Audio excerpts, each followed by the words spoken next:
ইসলামী ব্যাংকের প্রধান কার্যালয়ে গুলির ঘটনা ঘটেছে। গুলিবিদ্ধ হয়েছেন ৫ কর্মকর্তা।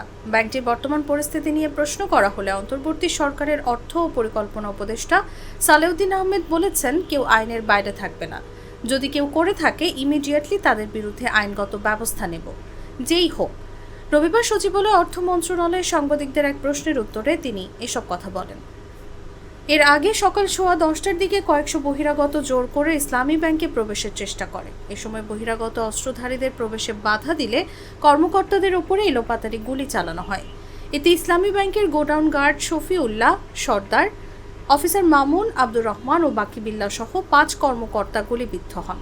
ইসলামী ব্যাংকের এই পরিস্থিতি নিয়ে প্রশ্ন করা হলে উপদেষ্টা সালেউদ্দিন আহমেদ বলেন, আমি বলছি কেউ আইনের বাইরে থাকবে না। যদি কেউ করে থাকে ইমিডিয়েটলি তাদের বিরুদ্ধে আইনগত ব্যবস্থা নেব। তিনি বলেন, আমি তো এককালে ম্যাজিস্ট্রেট ছিলাম, ধরপাকড় তো কম করিনি আমরা। যে করেছে তাকে ধরব।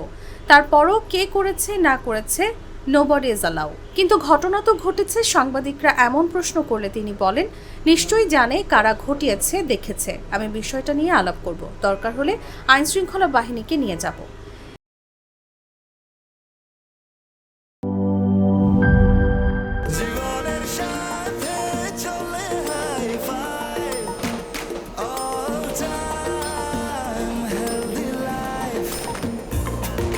জার্নিতে স্বাস্থ্যকর all time family cake, all time healthy life.